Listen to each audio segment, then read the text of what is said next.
Bonjour et bienvenue sur la chaîne Adas Web. Ravi de vous revoir encore une fois pour une nouvelle vidéo. J'espère que vous allez bien.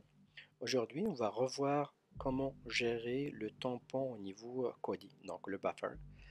L'année dernière, on a consacré pas mal de vidéos et d'articles. On a vu des méthodes automatiques, une méthode avec des plugins, donc où nous-mêmes, on va entrer les paramètres, c'est-à-dire les chiffres. On a donné des définitions des paramètres à entrer. Aujourd'hui, on va revoir ça. Donc, j'ai reçu pas mal de demandes des personnes. Ça va prendre un peu de temps pour pouvoir faire ça.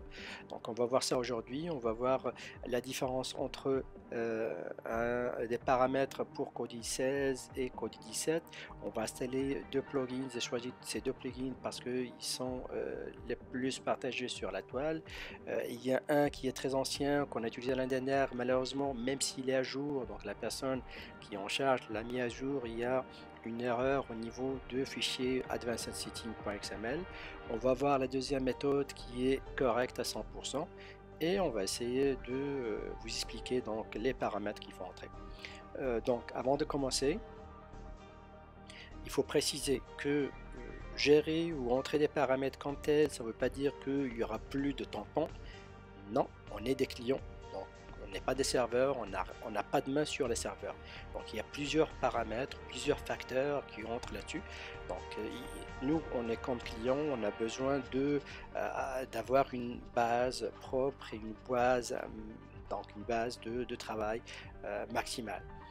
Au niveau des serveurs, donc ça dépend de la qualité de serveur, ça dépend combien de gens qui sont donc connectés au niveau serveur, ça dépend de la capacité de ce serveur-là. Donc il y a des serveurs qui ont capacité, par exemple, je donne un chiffre, 1000, alors qu'il y en a 1500 personnes qui sont connectées. Ça dépend aussi de la connexion Internet et de la bande passante.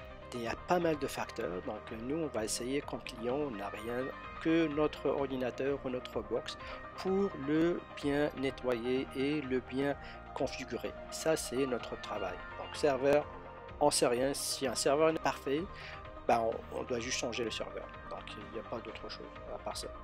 Donc pour commencer le travail, on va commencer avec la première ou le premier plugin. Donc c'est le fameux plugin Easy Advanced Setting. Donc pour installer un plugin, c'est simple, il suffit juste d'aller installer le plugin, le télécharger bien sûr. Il faut savoir où vous avez téléchargé votre plugin parce que des fois je reçois des questions, je ne trouve pas sur le desktop. Des fois moi je le marque, je l'installe sur le desktop, des fois je l'installe sur le téléchargement. Donc il faut savoir où vous-même vous avez téléchargé votre plugin. Si vous n'avez rien changé, à 100% il est dans téléchargement. Si vous avez fait un changement au niveau du dossier de téléchargement, il faut savoir où vous avez mis ça. Donc nous, au niveau téléchargement, on installe le programme Advanced Setting, donc un petit clic et c'est déjà fait. On va ouvrir notre programme. Donc première chose à faire, on doit écrire le Advanced Setting, c'est un programme en langage XML. Donc, pour l'écrire, Edit Setting, Network Setting, Network, et par la suite, il ne faut pas s'inquiéter, il y a plusieurs paramètres à entrer, non. Là, c'est si vous êtes avec Kodi 16, ils font donc paramétrer les trois premiers. Donc là, c'est Kodi 16. Si vous êtes avec Kodi 17, nous on va paramétrer ces trois-là, ces trois paramètres. La différence, pourquoi les trois ici et non les trois là? Parce que au niveau Kodi 16 et Kodi 17, les développeurs ont changé de nom de balise. Donc c'est le même travail. Par exemple, si on prend Read Buffer Factor, c'est le même travail que Read Factor. Mais si vous êtes sur Kodi 16, la balise doit être Read Buffer Factor et non Read Factor. Donc ça, c'est ça la différence. Donc, on va commencer par entrer les paramètres. On va commencer par la plus facile, c'est Read Factor. Donc c'est Read Factor par défaut, ce qui est recommandé d'entrer le chiffre 4. Donc ce paramètre ne va pas causer beaucoup de problèmes, mais c'est un paramètre pourquoi 4? Pour ne pas maximiser le matériel qu'on utilise. Donc on clique sur OK. Le buffer mode, donc on doit choisir le chiffre 1. Pourquoi? Parce que ça permet d'utiliser un cache pour tous les fichiers, que ce soit internet, que ce soit local. Memory size, c'est le paramètre le plus important à entrer au niveau de cette configuration. Donc au niveau Kodi, qu'est-ce qu'il nous dit? Il va multiplier fois 3 le chiffre qu'on va lui donner au niveau de la memory size, c'est le cache.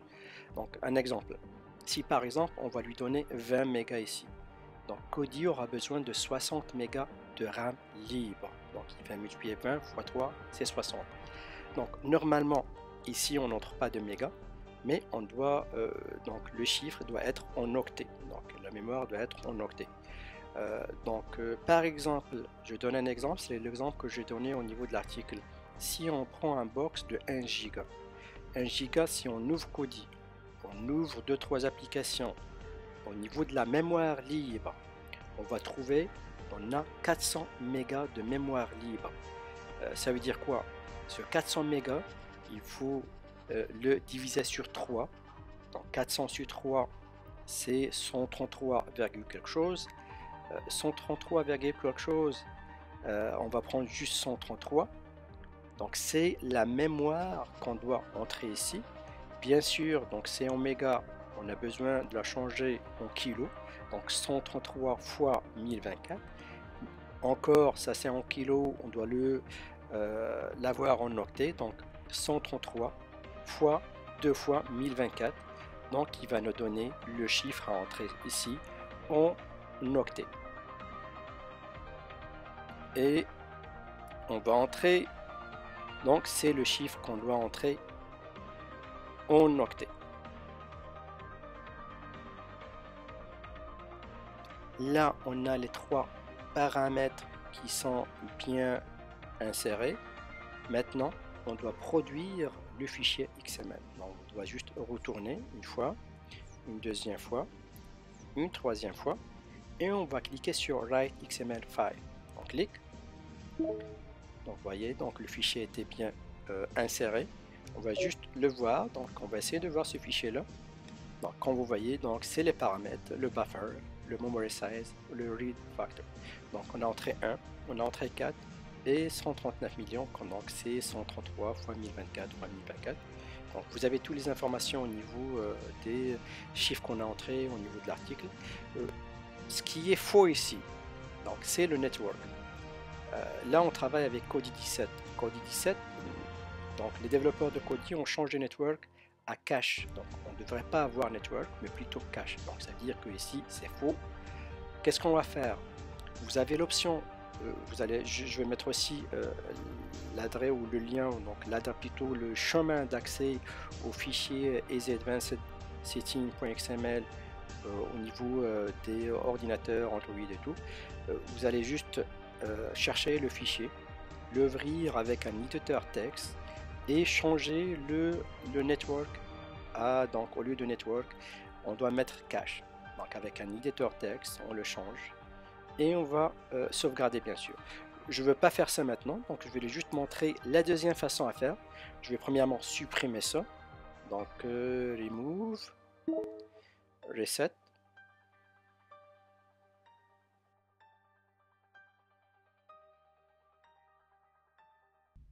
Donc maintenant, je vais montrer le deuxième plugin. Donc la même chose, installé depuis un zip et les téléchargements. Donc on va aller sur le Kodi 17 Buffering Fix. On clique dessus et on va aller l'ouvrir. Donc lui, il est basé sur le Easy Advanced Setting. C'est la même chose. Vous allez voir, on va l'ouvrir. C'est la même chose. Donc c'est juste un peu nettoyé. Et on a corrigé l'erreur au niveau de la balise network. Donc, même chose ici, Edit Setting, Network Setting. Bah, au lieu de Network, ils ont changé ça pour Cache et Memory.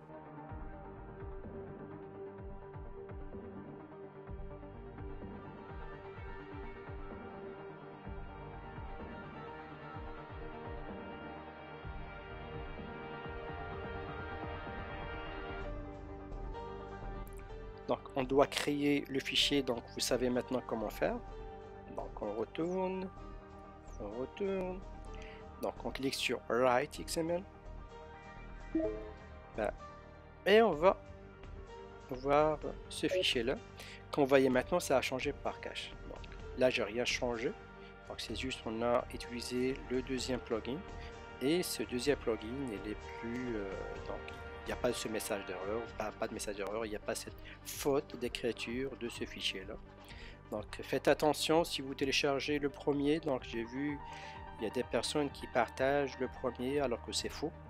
Donc avec la deuxième c'est correct. Donc c'est les paramètres, vous pouvez les changer facilement, que ce soit avec ce plugin, que ce soit manuellement. Vous avez vous-même, vous êtes capable de taper ce fichier là et de l'insérer au niveau de Kodi. Donc pas besoin de passer avec un plugin ou autre chose. Vous pouvez vous-même taper ça et l'insérer sur Kodi, mais avec un plugin c'est plus facile. Je vais revoir la méthode automatique et voir si elle est comme adaptée à Kodi 17. J'espère que c'est le cas.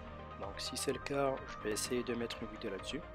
Sinon, si vous avez des problèmes, si vous avez des questions, on est là pour répondre à vos questions. Donc il me reste aujourd'hui juste à vous souhaiter une excellente journée et à la prochaine.